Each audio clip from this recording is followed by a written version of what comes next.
at a weekend hour. We are here joined together, talking about this, making it a point of importance and depth and gravity, so that we can all understand it and apply the most of it that we learned today.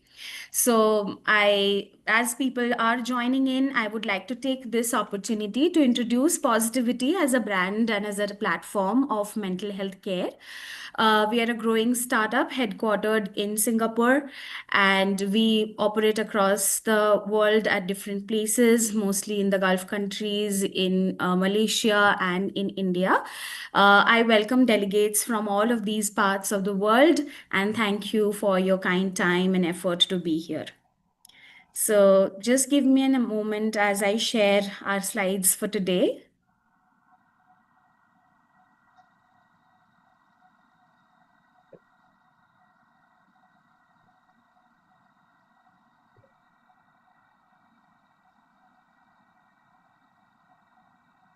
Right. So as we begin in, I would also like to mention a few points that we are going to be mindful of. So currently you can see that the mic icon might be muted and the camera icon also might not be under your control, which is for the comfort and hygiene of this entire session. But we would obviously want you to be part of the session, contribute, talk, ask any questions if you have to.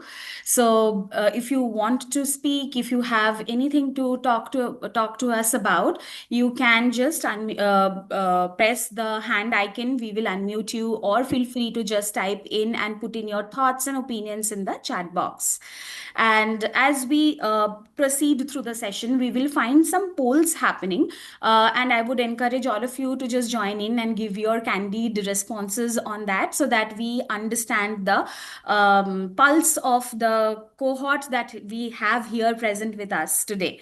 And it is also a lot of fun. And as a part of contest that we are running also now, that the first 5 questions that we find people answering, and their responses coming on the chat box, they will be given a token of appreciation from our side. So that can be a surprise for all of you. So as you come in, as you join, we just wanted to motivate all of us to be a part of this question answer sessions and learning and understanding. Okay. We will try to stick to the frame line of work. Frame line of time, which is 1 hour, but pardon me if it just shoots 10 minutes beyond. I would not want to keep anyone hanging.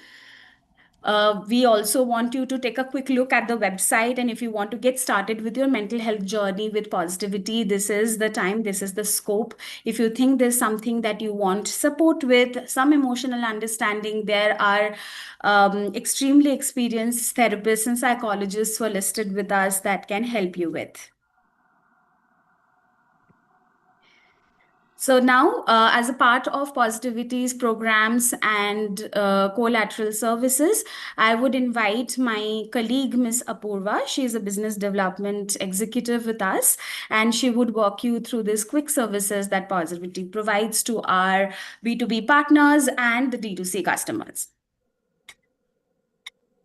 Thank you so much, Satyadeepa. Hi, good evening, everyone. I'm Apurva from Positivity team. Hope you all are doing great.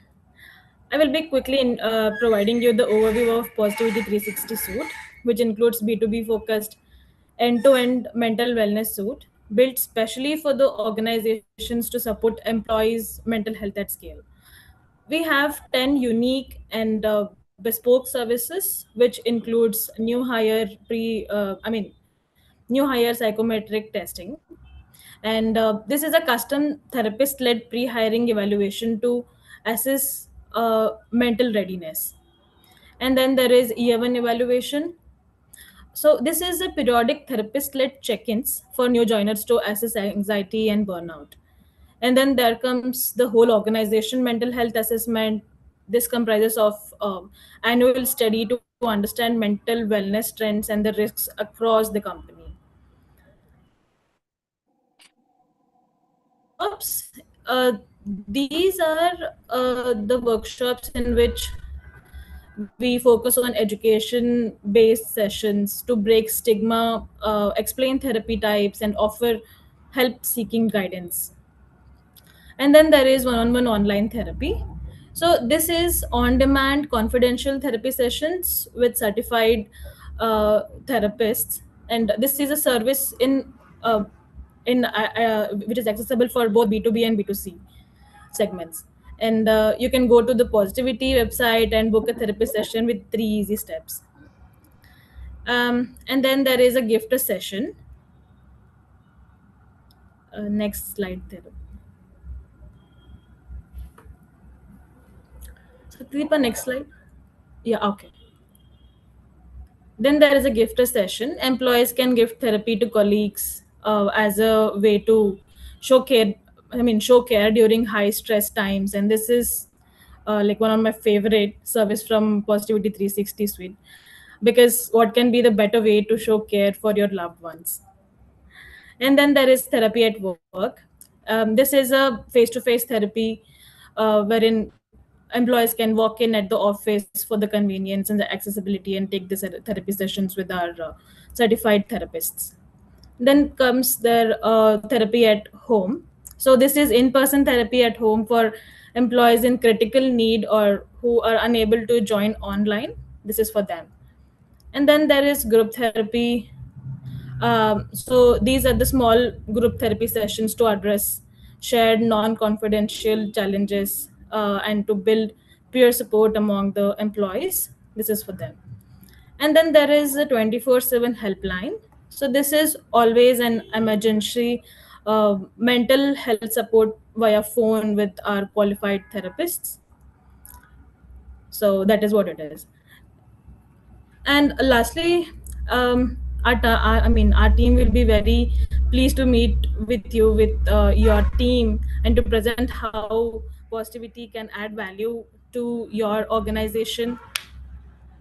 Anytime you can just contact us, and our contact details will be in the chat box now. Thank you. Thank you, everyone. Satyadeep, over to you. Yeah. Thank you so much, Apurva, for helping us understand and go through all the services that positivity helps with. With that, I would like to introduce our able speakers for today. I have Miss Fauzia Naqvi with me. She is a counseling psychologist and psychotherapist in private practice and consultant at Swastha Hospital. She has over 12 years of experience of service and building clients with their strengths and with their emotional well-being. She is also an expert in addiction counseling, certified from NIMHANS, and holds expertise in mood and other psychological disorders. Thank you, Fazia, for being here today. Thanks a lot, Shatadeepa, for having me here.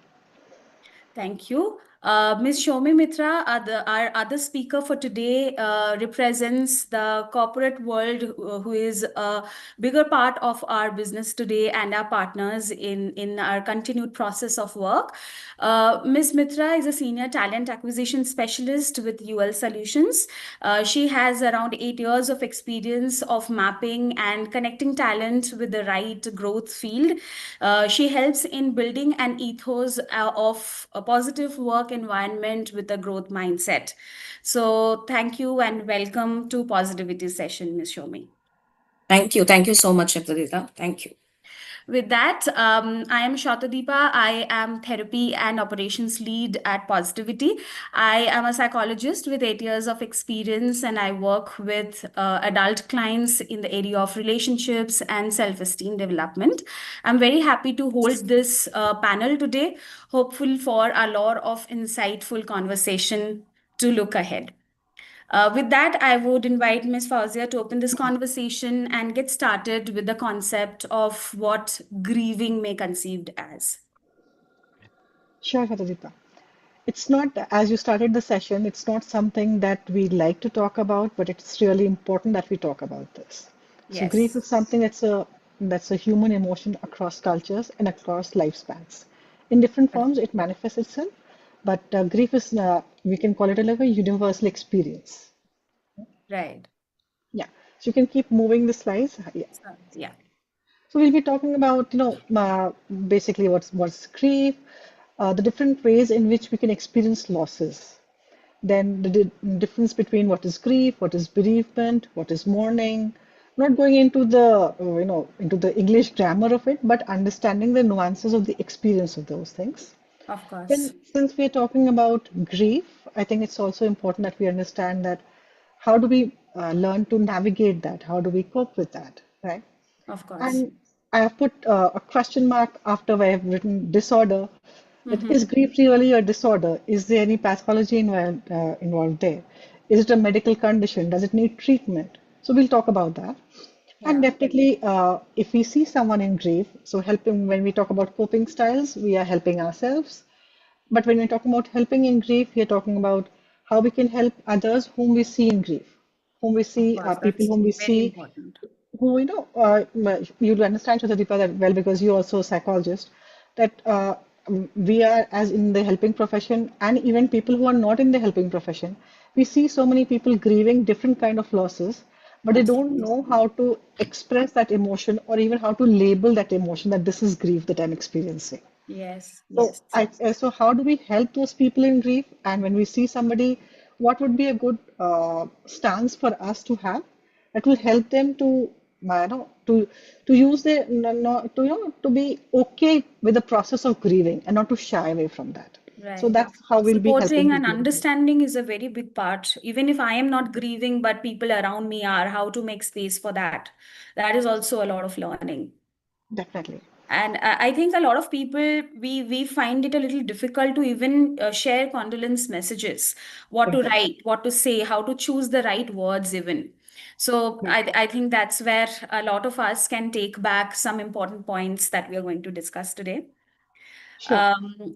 With that, would you quickly walk us through these common terminologies that we often hear on Sure. social network or even books or when we talk Right. about? What does bereavement or grief or mourning, how are they different? I think bereavement is a term corporates use a lot. Bereavement leave, this, that. Then grief is very common, and then mourning is the process. So if you can just help us distinguish between So, that. that mostly people believe that grief is the is when we lose, when we lose somebody to death. But grief could be any feeling of loss. It could be to, Right, like we'll be talking about the different ways in which we can experience loss. But grief is basically the feeling of loss, right, any experience that we have when something or someone very dear and very special has been taken away from us. Right? right. And bereavement is specifically the loss that we experience due to death of someone. Mm-hmm. And bereavement can also be both for humans and for our pets as well. I think let's, widen our scope and understand that Absolutely. finally now that people don't call themselves as pet owners, but call themselves as Pet proud pet parents. parents. So we need to Absolutely. also understand that bereavement can be from that as well. And as I said, any life that you hold very dear, and when you lose that, that's called as bereavement.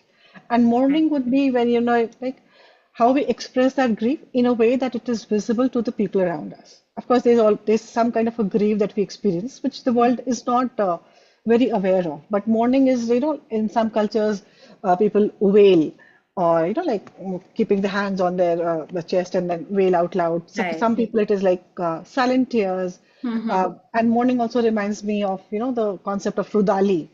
I Right. don't know, Right. right? Yeah. So It's where it's people are actually, yeah, so women are asked to come and to show how much the person whom they lost was important to them. So yeah. mourning is basically the outward display of grief, not Mhm. necessarily always in the form of wailing, but in any way that the people around us can understand that. That would be called as mourning. Right. I would like to ask Ms. Shomi, in corporates, mostly bereavement as a term is very well accepted. There are leave policies, and people might be ready to understand what's going on. But as Fauziya was mentioning, that grief is just not limited to maybe death as a phenomenon.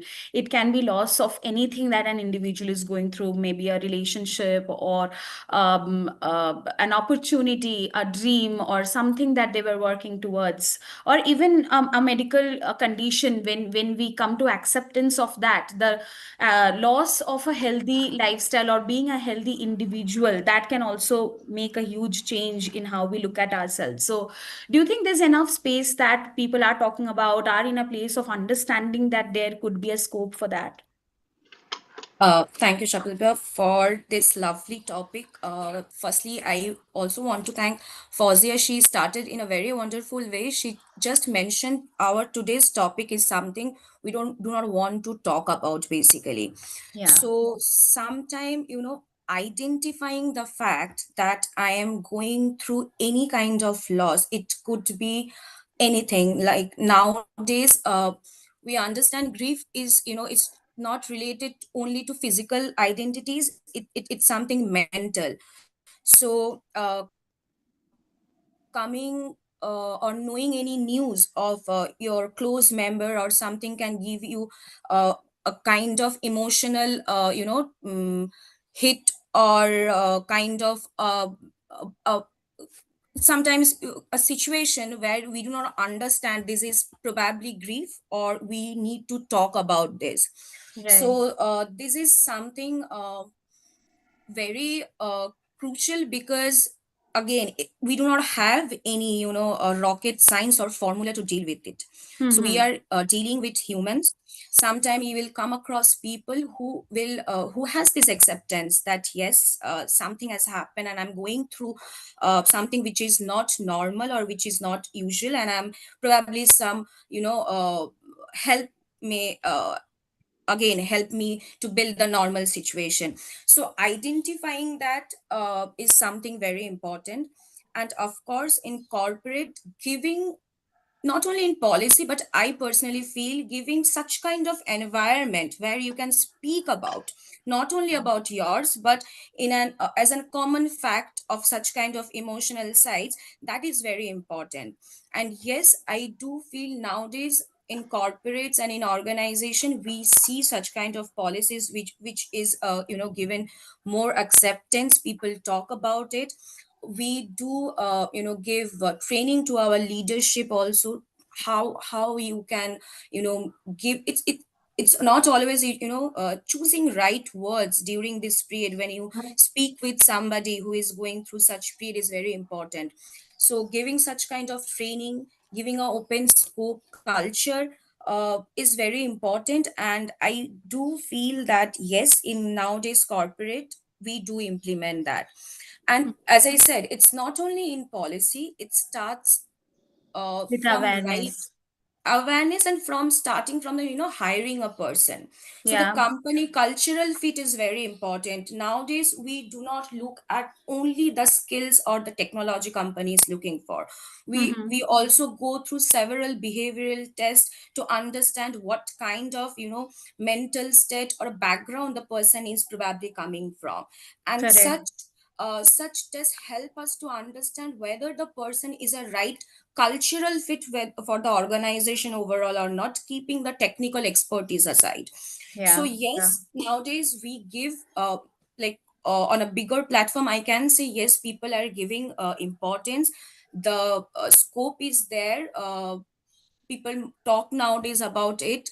Trainings are involved, and also different organizations like positivities, they are there to help such small organization where they yearly, who doesn't have their like regular training and development program, but they come across annually to guide or upgrade their employee, not only on the technical side, but also it gives them a reminder that at the end of day we all are like human, right?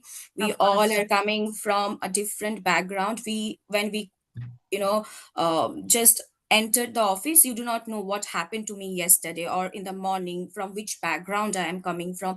So I guess like 5 minute talk, how it went, how was the traffic, a normal communication conversation, such things is very important actually.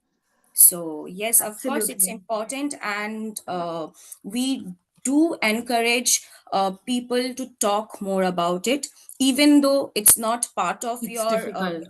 yeah, it's of course difficult, of course. Hmm. And also I can say, like, sometimes we have seen, when you mark it as like grieving or some kind of empathetic loss or support, people step back to speak. Hmm. So Hmm. I guess you have to make it very normal in the workplace also. And it's just we have to understand it's part of emotion. Like happy is a part, like kind of emotion. sorrow is kind of emotion, and it's also normal emotion, and we need to normalize it more. We need to talk about more and more about it, even though probably it's not happening with me, but acknowledging that it happened there, or that could be the way, possible way to go come out from it. So we should talk about it and identify this emotion also as a normal emotion. So yeah. Absolutely. I mean, I completely agree with you that we are trying to carve a space where we can sensitize people and build a culture around it. And as you mentioned, that positivity and other platforms like us are continuously working hard towards doing that. For delegates who have joined us today and would like to get to know more about the services, as Ms. Mitra mentioned, that it begins from hiring and culture fit. We also offer psychometric testing for employees and group therapy sessions for leaders and training for leaders for develop such culture where we can sensitize loss and grieving. So Apurva has already mentioned her email ID and her contact, just in case you want to take a look at it or get in touch with her to know more about it. With that, we move on to understanding different sources of sorrow or grief, as we were already talking about. It could be death or divorce or breakup or any change in an individual. I think it's a very important point that Fauza has mentioned here, and without further delay, I would like her to kind of jump into it and help us understand these concepts. So, I thanks, Shaladeepa. Like, the concept of death, we understand that can be a source of grief, right? But we also understand that what I mentioned as quasi-death, when Mm-hmm. the person is living, say for example, a classic example is of that of dementia. Mm-hmm. So there's somebody whom you've loved for so many years, and all of a sudden that person stops recognizing you. It could be a parent, it could be a very dear aunt or uncle, it could be a grandparent. And I have clients who have battled this, and then they come and we talk about it in therapy, how that person in the physical form is still there, but the person whom they loved, the one who used to give them that care and that comfort, that change in the idea of the person, that has happened. So, physical form is different, but the death of the person has in some ways there. And this also talks about, in some ways, the concept of anticipatory grief. When we Right, see when right. somebody is like terminally ill, like say to something like, as I said, dementia, or for that matter, even cancer, Alzheimer's, and then, we are seeing that person deteriorate day by day. We are losing part of that person every day. That is also very important for us to understand the concept of anticipatory grief here, Anticipatory death, yeah. right? And why I've mentioned divorce here, because divorce is also said to be the death of a relationship. And whether Yes. you call it divorce or you call it a breakup, even when there's, I've not mentioned here, but what I wanted to also add here is cheating. So when somebody changes, we thought that this is this person whom I loved and this person loved me in a familiar way. So there's a change in the idea of that person. There's a change in that person. And sometimes we also, as you're talking about dreams as well. So when there are dreams, there are disappointments as well. And then we feel that, that I'm not the same person as well. So my self-concept Yeah, also yeah. undergoes a change. That is also a source of grief. And definitely cheating and, the loss of trust. These are all different ways in which one can, the sources of which from grief emanates, basically. Absolutely. And as we understand that the change in person is often less spoken about, it could be in a friendship or in a changing relationship, like even in a Yeah. marriage across so many years, if we look at the different roles that we play and the way we play and the development of mind, body, the way we are growing in life, it can often feel like I am not being able to connect, and it could be a sense of loss. And if it is something that's really bothering us, we have to start talking about it, understanding, and seek help on time if it's something that really, really makes a difference to us.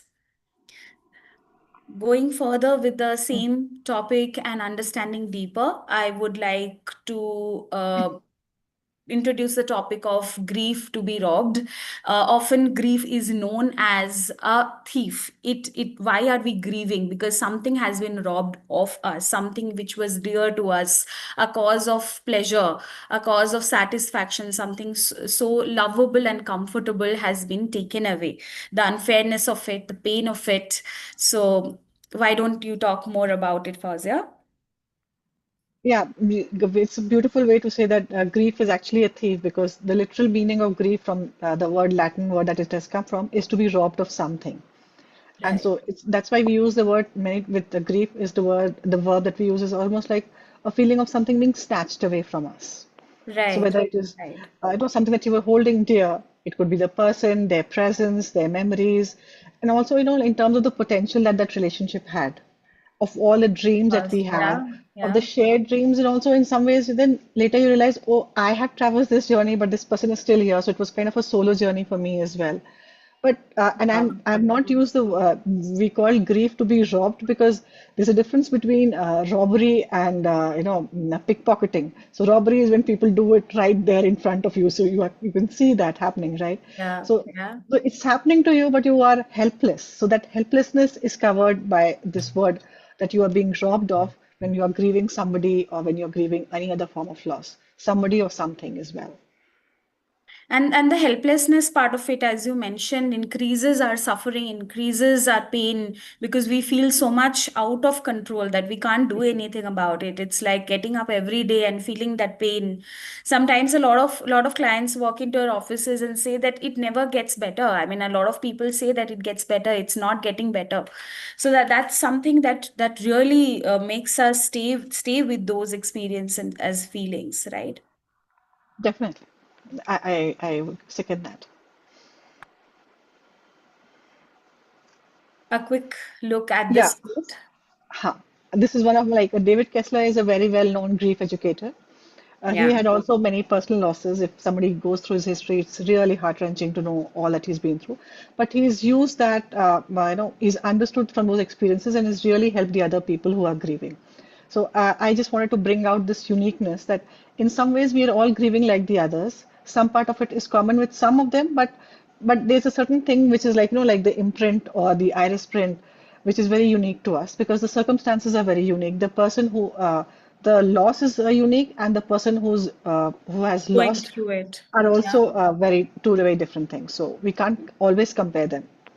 And that's why the need of understanding it very uniquely, right? A lot of times we have the support system around us, Hmm. our parents, our spouses, children, family members, friends, but still so many people say that the grieving is a very lonely journey.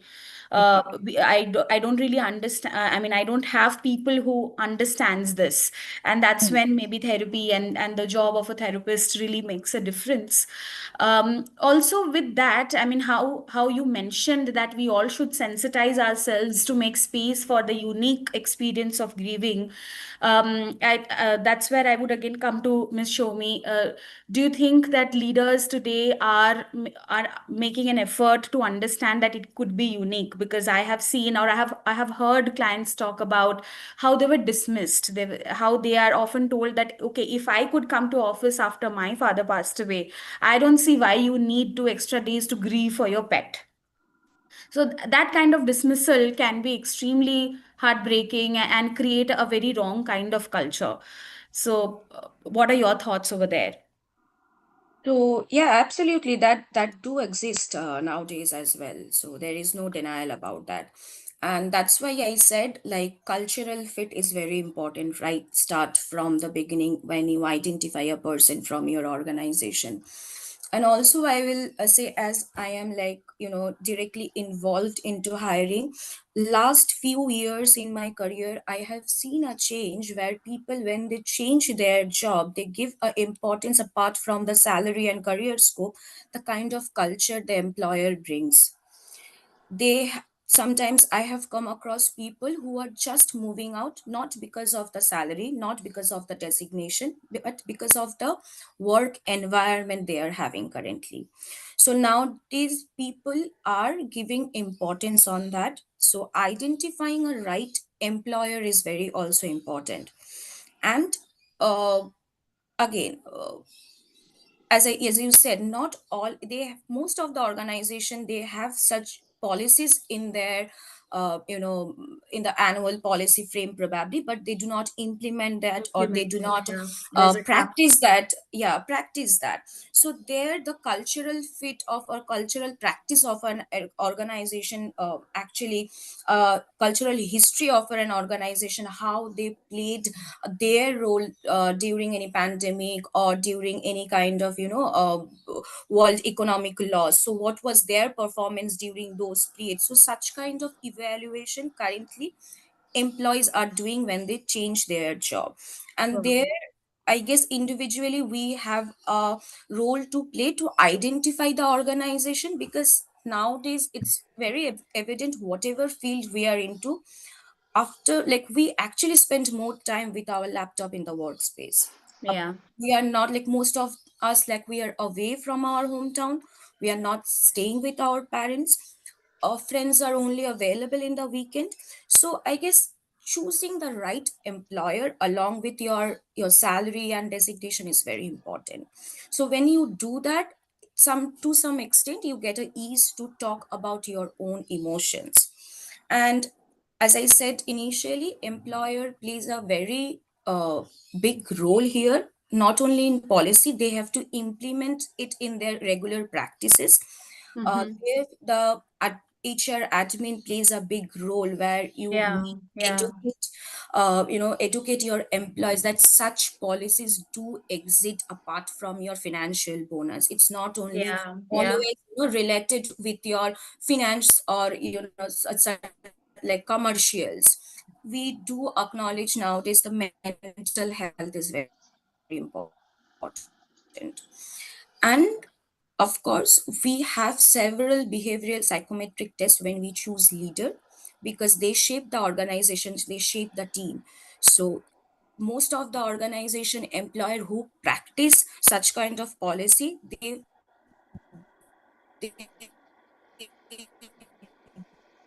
do follow such paths, they do follow such kind of psychometric test before they I hire think. somebody. They, and also they try to understand before making somebody before making the final offer within the team, how they greet with other people apart from the work, how much space or time you have to listen out to your team member. So that is something very important when you are hiring somebody as a team member, a team leader or a manager. So that is also their part of care, that the organization who actually follow such It's policies, they building. make them Mm-hmm. aware about this. And yes, so the organization presently I was talking, like, currently I'm involved in, and where we are just seeing in a previous slide the list of incident of griefs. So I will again add few there. It could be anything. As I said, we are talking about some emotional aspect basically. So suddenly one like team member of us staying in North Group, his house got burned.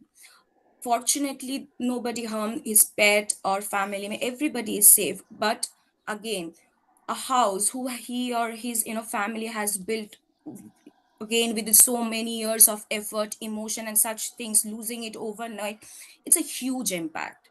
So, and we employ at the second one where we get the call when such thing happens in your family, right? Apart, like, we get the information that we I have such kind of loss, or this happened in my such accident in my family. So we have to, or we actually do acknowledge that. We give Yeah. them the space, the leadership give them the space. And as we are dealing with individuals, so we also have to understand that what kind of person we are dealing with, what kind of support exactly the person is. You cannot just jump into and offer several kind of support. You also need to identify which what is required, or which may actually help. Being an employer, what I can offer to help to make the situation improve. And lastly, also, I want to add a very important point, that it's not a short time period. You cannot make a timeline of it, that this happened, so why you Yeah. 1 month time or 2 month. There is no, it's not a short term There is support no timeline employer. relief. Exactly. So it's a process. Employer also needs to understand uh, the process, whatever the employer will be providing you, of course we will be not getting the person immediately back within 1 or 2 weeks, right? So it's a long term process.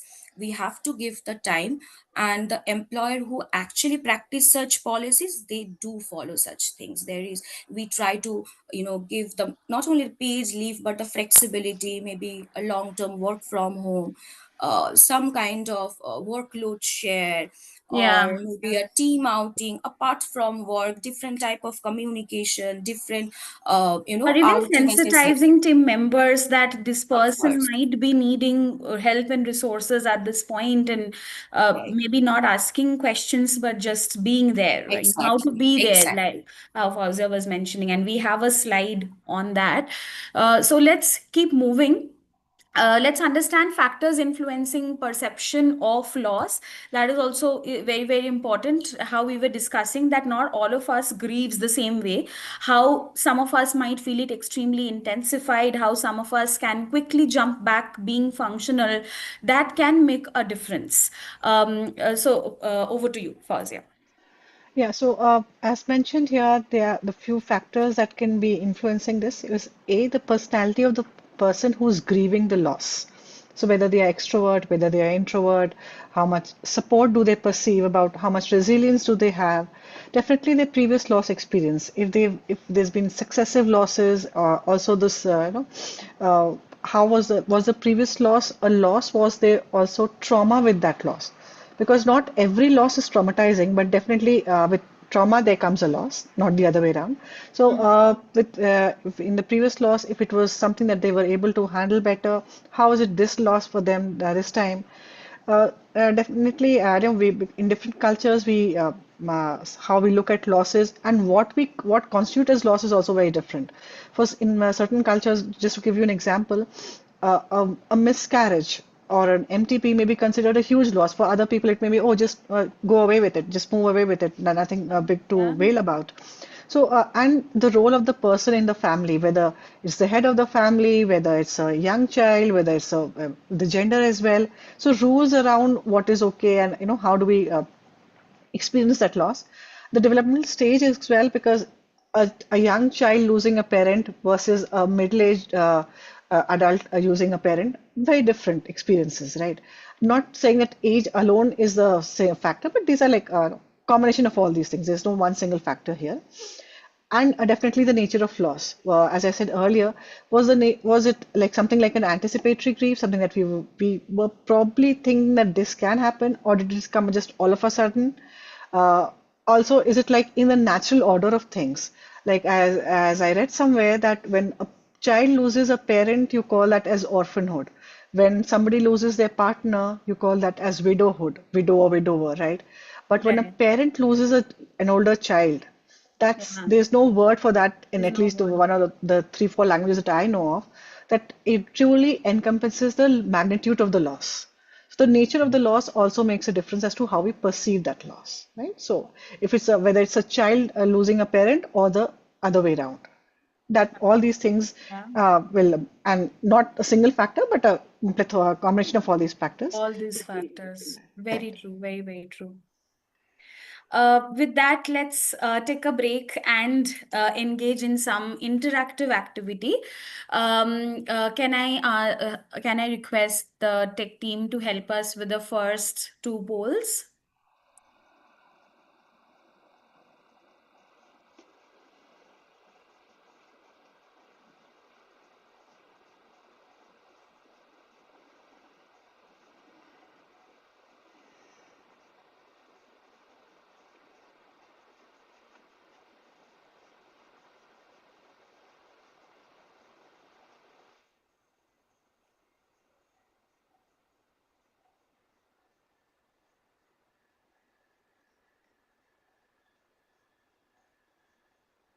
If you can see on your computer screen, there will be a pop-up saying you want to open the poll or not. You have to click. I think Uh, there is we have run into a tech error. okay.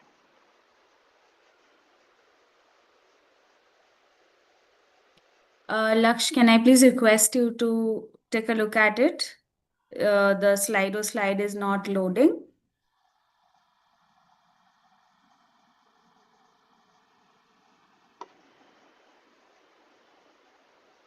Okay, I think we will. Uh, no, it's not visible actually. We are getting an error saying something is not quite right.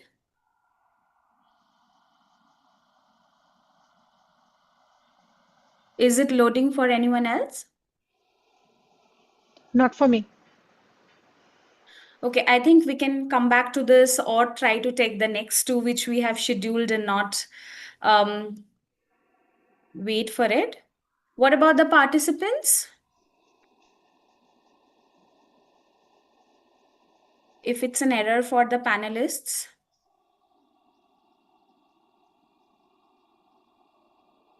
Okay, no responses yet. All right. I think without further ado, we'll move on to the next because we have some. Shobhadeepa, somebody said, sorry, the same error. Okay, okay. So then it's the same error for everyone. All right. I really apologize for this glitch. I think maybe by the time we come to the next slide, next poll, it'll fix itself, or we can continue just discussing and learning from what we are discussing here. Grief work is something which we are very familiar with as psychologists. We often call it, like, term it very officially that we are doing grief work, or we mentally prepare ourselves when we are doing grief work. If we have taken a couple of clients who have brought in grief with them and we have addressed that, we ensure that we engage in some certain self-care skills and techniques. So that might not be very common with people who are not in this field directly. So introducing that to you all, Fauzia, would you like to take us through Sure. it? We can move to the next slide, Shobhadeepa. Yeah, just yeah. And there's a reason why we call it work because as much as we say that time heals everything, time does not heal all kinds of grief on their own. We have to also process and learn how to heal that, work with that grief. So we first talk about what are the initial reactions. So they are emotional reactions. They are in different ways behavioral. So like sleep will be impacted. Appetite it can both go up and down, right? So there'll be just some form of an impact. They can also be substance abuse. Or when we talk about cognitive, this thing, people can be more, they will be seeming very preoccupied. They'll not be very mindful of their situations. Of course, we know like there'll be sadness. That's something that everybody understands with grief. But with sadness, there's also sometimes anger. There's also a Yeah, feeling of yeah. unfairness. There's a feeling of guilt. Oh, would I have done this? The kind of whatever hindsight bias. Why did I not take that person or my pet to the doctor early? Or would I Mm-hmm. not? Why did I not see the telltale signs of that person moving away from me? Like in the case of a cheating, this thing, right? Mm-hmm. So there are mixed of reaction. It's a rainbow of this thing. And of course, in the physical sense, also you generally feel a little hollowness in the chest. There'll be some kind of like almost like a stomach going in the form of like a concave mirror. Then Yeah, yeah. shortness of breath, low energy. And in the spiritual sense, some people become very close to God or Mother Nature, whomsoever they believe in, while some people have the opposite reaction where they start questioning that this is not okay, this doesn't work for me, I don't believe in any, somebody taking care of all of us. So and definitely people who are very psychologically minded as well, they tend to use these grief and these grief experiences to find their meaning of life, not necessarily connect with any god per se, but to understand what it is to live and how do I make the life of others better, as I said in the case of Mr. David Tesler. Right. Hmm. Any thoughts, show me, regarding how you might experience, or you might hear other employees, co-workers, colleagues talking about grief, or observing grief at workplace, because a lot of people are talking about it, but it is reflecting through work, it is reflecting in their absenteeism, or you visibly see a lot of weight loss after they rejoin. How do we handle that?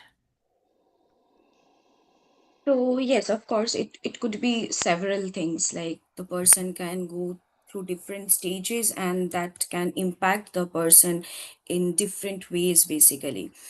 So firstly, I guess giving some space is very important to a person, whether in the personal, whether you know a friend, if that is happening in your personal circle or in the professional circle. So I guess giving initially some space to the person is very important, and secondly making an environment where the person can come up and without asking can share their thoughts or the kind of help they are looking for or the kind of change probably they are going through, so they can speak about. So creating such kind of environment is, I guess, very important instead of directly go and ask them.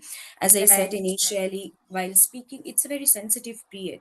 So while offering help, we have to be very mindful that we shouldn't cross the limit, right? Absolutely. On this sensitive, of course, we as an employer do identify that. We do try to understand the kind of behavioral change happen with the person before the incident and after the incident. And as I said, up till a time period, we give them a time, we give them a kind of environment where he can come up and speak. And again, after such thing also, if the employer feels, and then again, as I said, leaders are also getting such trainings where they can offer them several comforts basically. So this, I guess, this is what we can offer as an employer, apart from having several tools or training. A comfort we can provide to the employer to find the zone, and if the person required any kind of help, so that is very important from the employer side, I feel. Right. And as you mentioned, that maybe to sensitize employers or leaders to have that conversation in a very empathetic manner is very important. And I'm sure leaders like you are working very hard towards kind of building that culture. And as mental health partners, we are also trying to hold such training programs for leaders and sensitizing. Enough so that the workplace can become, because we are spending around 10 hours almost, including Exactly. travel, probably every day at work. So if that's a place where we know people are listening and people get us, or it's not something where I have to really be very cautious or hide my real emotions, that can be very relaxing. So True. to all of us who are watching here, if you think that you need the right partner fit to be able to build such a culture, please reach out to us. We commit to a quality service providing in this field, and we can help you out over there. Um, any thoughts regarding the spiritual aspect, Fauzia? Is it like a difficult thing to approach when we might not be from the same faith in the same team, or even a therapist or a client when we are not coming from the same space? Do you think it's a difficult thing to talk about in therapy? We are sensitized to talk about the cognitive aspect, the theoretical aspect, but are we all equipped with the spiritual understanding of grief? Shadariba, that's a wonderful question to ask, and that tells me a lot about how culturally sensitive you are. So, as we said, that though the concept of loss, the experience of grief is a universal thing, but how different cultures perceive it and their reactions to it, their responses to it are very, very unique. Right? So, as somebody who's culturally sensitive, any therapist who is willing to be curious and not assume about the other person will Right. definitely do a much better job than somebody who believes that whatever is happening in my culture should be applicable to everybody. And Everyone. anybody Correct. who's working with the idea of should, I'm sorry, would not be a great Yes. therapist for grief work. Yeah. And we need to approach grief as, grief work as partners in the journey, not as Yeah. something that, Yeah. like, it's not like a gadget that we need to fix. It's not like a problem that needs to be solved. Yeah. This is not a pathology, as I've already hinted at earlier, my stance on this. It's Mm. not a disease. It's something that grief, as I said in the first slides, that grief is the price that we pay for loving someone or something. Yeah. So Yeah. if there's no love, of course, we'll not feel the grief as well. But if Correct. we do feel the love, then everybody will experience it in different ways. And the therapist has to be culturally sensitive, nuanced, and very open to feedback about what is working, what is not working. And even to answer very specifically about the concept of God, it's not only about what the concept of God is. It's about whether there are some people who, despite any kind of a loss or even an experience of a death of a near like of a close person, may Mm-hmm. not be very spiritually inclined. They have different ways of showing their yearning, different ways of showing that. It doesn't always have to be in finding meaning. It doesn't always have to be in looking for God or looking for any other spiritual anchor. We'll have to first check whether the other person is spiritually grounded or not. Does that person need that understanding or not? Then, if that person is not into spirituality, we can use other ways of coping, other styles of helping them. That's not the only style.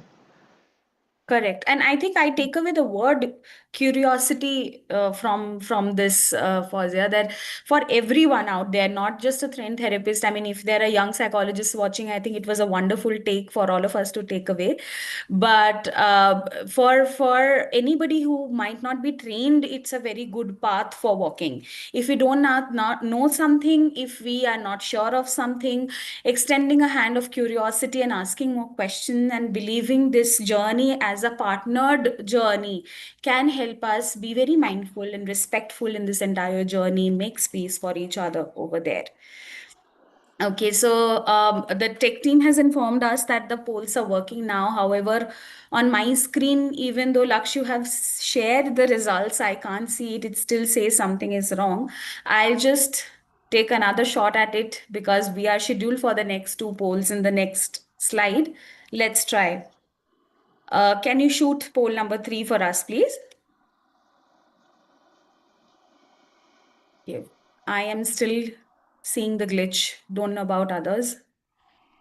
I've been able to answer poll 1 and 2, and now I'm answering poll 3. You For me, are it's working answering? fine. Okay, Hmm. great. Further Pressing than the if green. you can help us know the results because unfortunately I am still seeing that Okay. yeah. So as of now, it just shows that one person has answered. That is, I think that's my answer. Okay. The third thing is the third question in the poll is how has grief affected your daily life? Okay. And And the what are options the options? options the options are my ability to focus on work. Somebody has chosen that. The other person has chosen my relationship with others. There's Okay. a third thing is my sleep and my energy levels. And the fourth is that I try not to let it show. Okay. Okay, Okay. somebody's also chosen their how it has impacted their sleep and their energy levels. I think all of these four areas are quite affected if we look Exactly. at a larger cohort. But it's Yeah. interesting that we have found two specific ones as people have indicated. And what about poll 4? Let's look at the poll 4. Uh, Now poll four. Okay, so it says which statement feels closest to your experience? Option one, I should be over by this now. Option two, people expect me to move on. Option three, some days are fine, some days are overwhelming.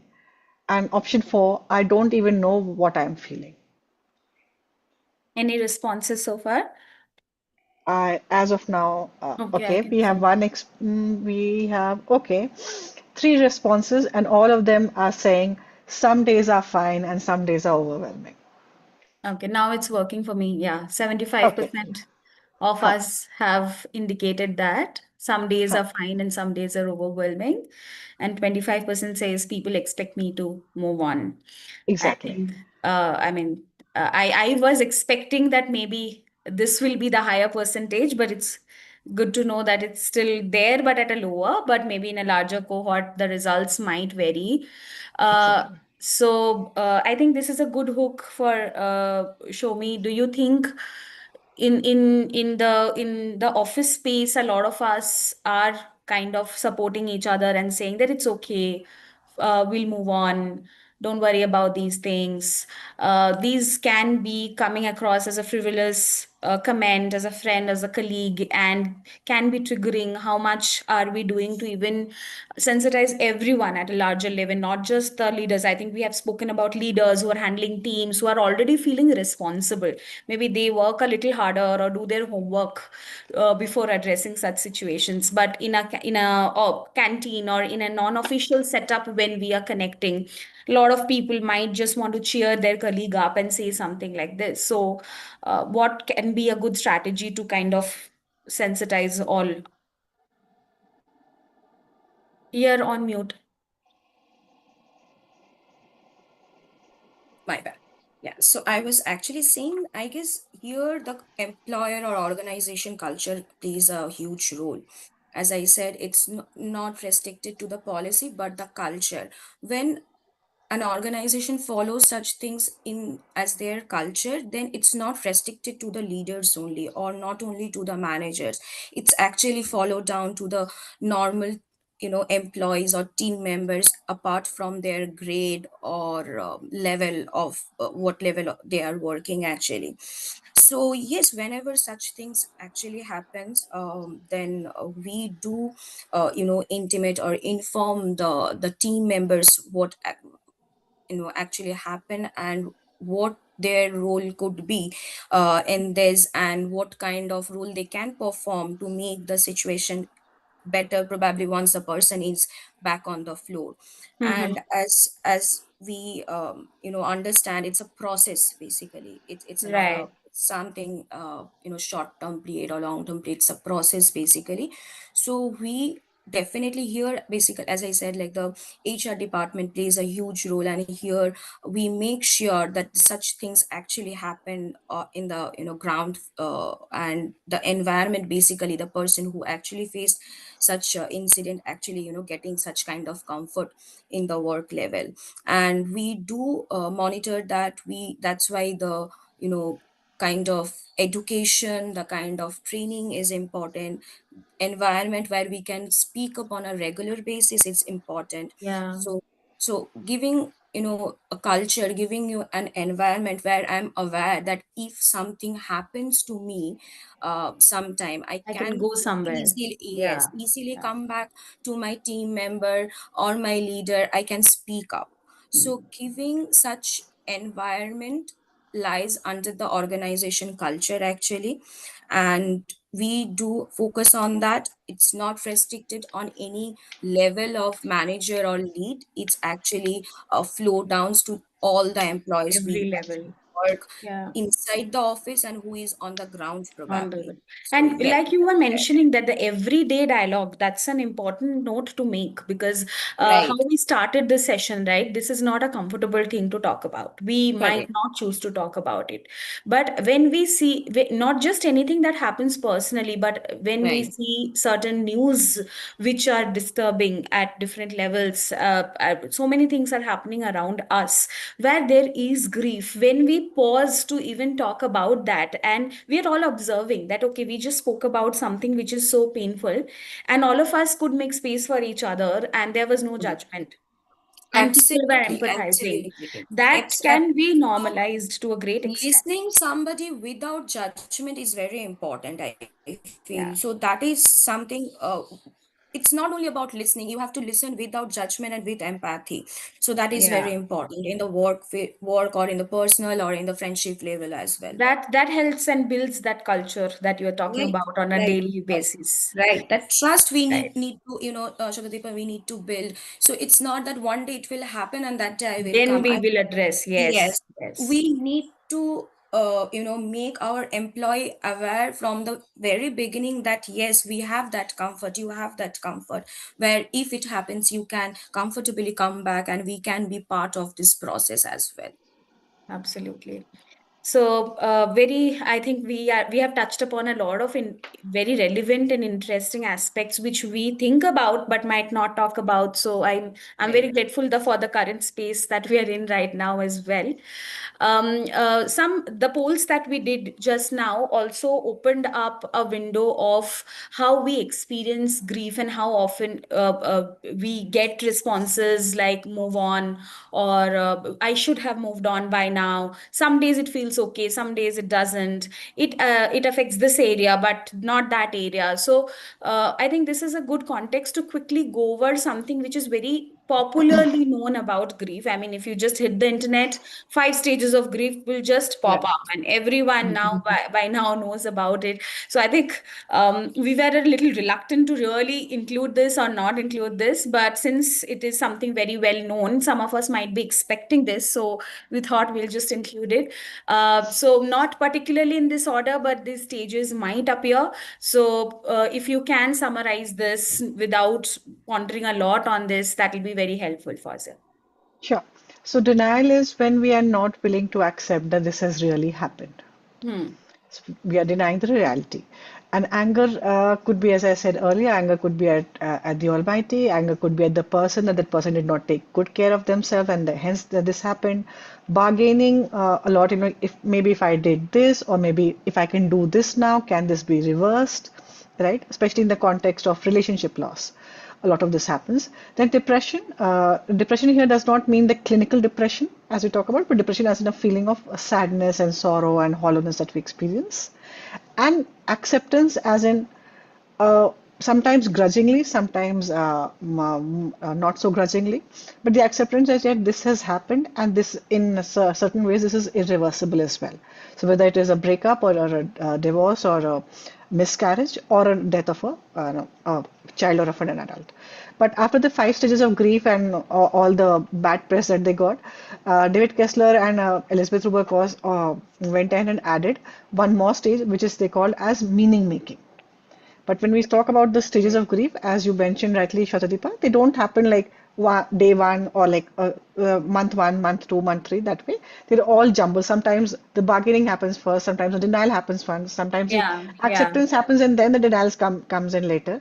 But for some people, as I'm saying, the sixth Typically, stage, it that is is the meaning making understood one. in this Huh. order. These Yeah, all happen. They all yeah. happen in different, proportions and ratios and different this thing. But Yes. meaning making is also now, we're talking a lot about that. How we Hmm. make, how we use, how we take something from the sense of loss, and how we Yeah. use grief to make this world a little less difficult for the others around us. Absolutely. Thank you so much for walking us through this very, very meaningfully. Um, we have come to the final section of our discussion today, coping strategies and self-reflection for endings.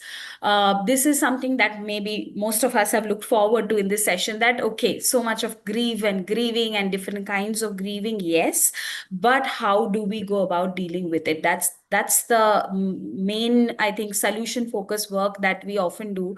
And when people come to us, that's the question that they mostly ask. Okay, how long will it take, and whether I'll be able to come out of it? Okay, all of this said and done, tell me 2 things I should start doing today, because I can't think beyond this. I'm in a lot of pain. So let's discuss that, Fazia. I think, let's not insult the audience. They can already read this, but I'll Of just, course, of quickly put course. all of this thing that, as Yeah, Miss Shomi was saying earlier, that we have to listen with empathy and judgment-free listening. It has to be. And staying connected specifically, Shaladeepa, I'm talking about this because I see many people going a lot into for substance abuse. But it's important that we don't use yeah. unhealthy coping strategies, but use healthier coping strategies, which is to be connected to the people and to a sense of life around us. Creating rituals of remembrance for the person or for the pet whom we've lost. For some people, it could be visiting their burial site, visiting the cremation ground, or even, sleeping next to the pillow. That's Correct. also very common. Regulating the mind to support, regulating the body to support the mind. Uh, every time we talk about this, I feel like it's almost like there's a brain and there's a heart, but we forget Yeah, there's an actual body also which is grieving. So let's also focus on the cues that the so body is true. sending us, So true. right? And structure your day in a way because this is something which is a very unfamiliar space. You were living your life in a certain way, and then this grief happened, this change of situation happened. So make sure that you have some familiarity, and that way structure would be helpful for us, right? Yeah. And therapists, of course, we never ask anybody to suppress emotions because they're always trying to communicate something to us. So try to express them. And when I say express, not necessarily only through words, there are many, many non-verbal ways of expressing that. We've already spoken about the grief model. Definitely something that we need to is if there's any kind of a complicated grief sign as well, Yeah. and especially for people around us. Uh, and with this, it's very important that we also practice self-compassion. And when we say self-compassion, it's also that we understand that what we are going through is not is not a problem. It's not a disease, as I've said earlier. So understand that I need to be gentle. I need to be kind with myself, and I need to let myself take my own sweet time. I don't have to hush the Absolutely. process. I don't have to rush the process, right? There's no time. And So that question that exactly, when there's will I no be out of it, there's exactly. no answer to that. There's no timetable to grieving. Every loss will have a different meaning for you, right? And definitely, only when we are ready, we can look for some kind of a meaning to that loss and how we, some people are very something that's really striking me right now is that pe when you lose a child to a traffic accident, the parents start go around distributing helmets for free. A very beautiful way of finding meaning Wow. for a very Yeah. unimaginable loss. Yeah. And Yeah. I think, this is something I just want to take one moment of yours, Shweta, to Sure. talk Please, about. please go ahead. That there's nothing that we believe that, with time we'd learn to say like cope with it. The favorite thing that people say that, oh, cope with it, move on. How do you do that? So we learn to live with that. We don't forget the person. As long as we are living, we will be grieving that loss, that person, that dream, that pet, that relationship. We'll be grieving all of that. The grief will stay as it is, but we'll just learn how better strategies, better navigation around that. And I really love this thing, how we put this across in this illustration. Yes, yes, and I when I saw the slide also, I resonated with it so much because I had seen this discussion somewhere else as well, and it made so much sense, right? That nobody in our own mind and body really has the capacity to just deal with it all overnight in one day or anything, and it is also not disappearing anyway. Years later, we might just have a moment when we suddenly experience the spike of certain emotions, but does it mean that we have gone back on all the work that we have done? Does it mean that we have not coped? That's not true. But we have just grown bigger in terms of our capacity and ability to accommodate grief. That is extremely eye opening for all of us.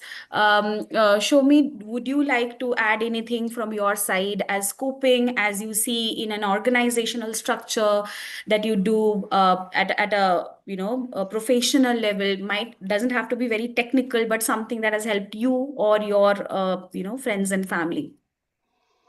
So we already kind of discussed on this. So it's a process. We have to remember a few things in the process. As it's a process. Number one, it's a it could be a short term or a long term, and we just need to be part of it, giving more scopes to communicate. Sharing hands for relevant helps during the process is something an employer can do or employer can provide apart from different policies or leaves or condolence messages or some monetary help. So employer just need to be in the process. That's all what I feel. And give an environment where the person can come up and speak. And as you said, it may feel like after 6 months I am kind of done with my grieving, and again after 2 years a small incident can give the spike. So empathetic culture actually helps to help an employee to handle such situation. So an empathetic communicative culture, what an employer can offer today to their employee, what I feel. And it's not, no, there is no specific rule or formula or tool to handle it. It's Handle it, very yeah. different, yeah, very different to individual. So we have to identify what kind of help the employer can provide and just act upon that. So just be a part of this process, that an employer can do maximum, what I feel. To the best. Yeah, Absolutely. yeah, yeah. Yeah. And that brings us to the last content slide today, that we are all helpers in grief work, not just psychologists or facilitators who are in the field and doing this professionally. And it has mostly incorporated everything we just spoke about. It involves all of it, that do some self check-ins, check for support, reach out to people, communicate the best that you can, even if you can't speak, read read, or even if you are not you think that okay, talking about it does not help, anything that helps, any medium, just make an effort to reach out to that and make it work for you. And any resource that seem like a good option for support, let's just take that without any hesitation. And I love this take also to, when we connect with popular media, we connect with a frame that really reflects all of us through characters in movies. And these are a few quick suggestions of movies that you can watch and connect and understand grief to a certain extent. We not necessarily have to end the session at a somber note, so we thought maybe we can just put it out there. Great thought. Thank you, Fauza, for doing this. Most welcome. It's something very Um, close to my heart. So, Absolutely. I'm so thankful that you could share with all of us that thing. Before we move on to the last announcement for today, I would request Apurva to post the first quiz question. Remember, I promised that there is a quiz. I don't know if there are participants still with us. It's beyond 5, but whoever are here, let's just go ahead and take a look. So the first question, if we can have being posted.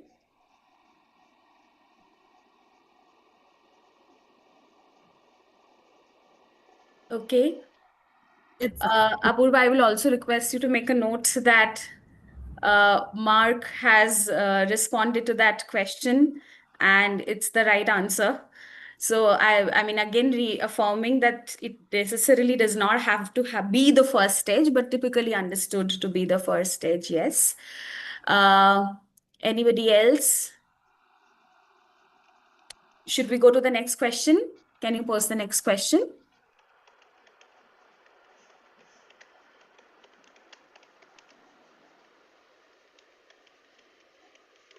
Loss of a dream is not a valid form of grief.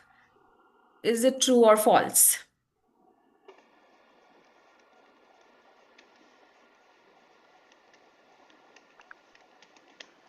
I wish panelists could also answer. I too wish that.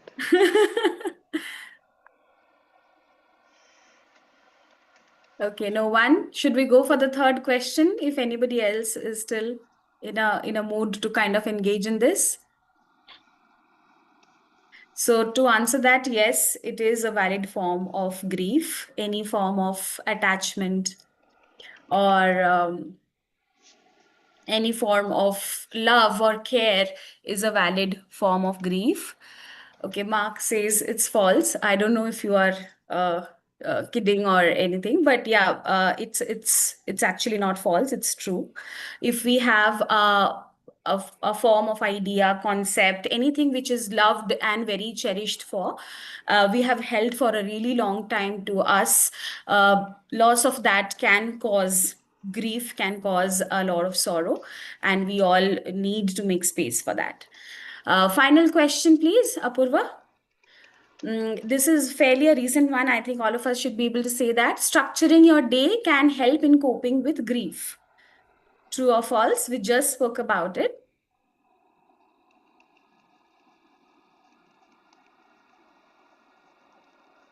I think most of us have dropped out. Yes, it is true. It definitely can be the beginning point, because when we are very cluttered and don't know what to think about, maybe just structuring our day or the workspace or anything that we can control, something the smallest that we can really start organizing, it helps. So thank you, Mark, for being there for all of us beyond the time limit as well. And I really appreciate your enthusiasm over here and listening to us so mindfully. And thank you to our speakers taking out a time on a Saturday afternoon, spending it with us. I'm so honored. And before we log out today, a quick announcement for the next webinar that we have for us, which is 14th March. We are talking about building emotional safety in marriage for women, because it's a Women's Day month. March is when we celebrate Women's Day. So we thought that maybe this is a good time to understand why women always say that, no, I just want you to hear me. And men say that, no, no, just do this, it'll happen. So there is a dichotomy and a continued debate around it. So we thought that if we speak about it, there's a lot more to learn. So quickly scan this QR and you'll be able to register with us. And if you're still with us, you can give us a feedback. Thank you, Laksh, for shooting the feedback form for already all of us who are here.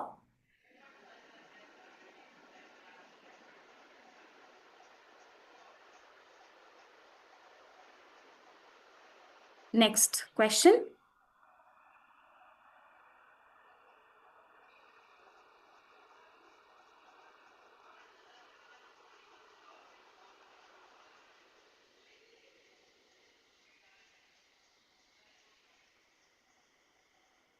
Next question.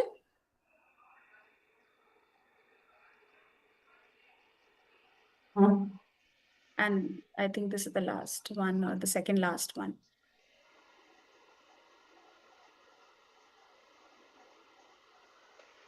And the last one.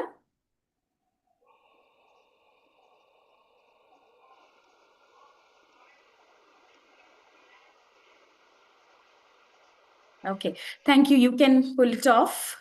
Any suggestions you can drop, any questions, any topics you have in your mind, you can drop here for us to take up in our future sessions. That will be very insightful for us to come back to you with all of these interesting topics to talk about. Hope this was helpful. Have a great weekend ahead. Thank you, Shrudeepa, and thank you, Fauziya, for the lovely time and discussion. Thank you so much. And also, Thank you, don't everyone. forget to follow Positivity on the socials. Thank you. Thank Sure. you. Done. Bye-bye. Bye-bye.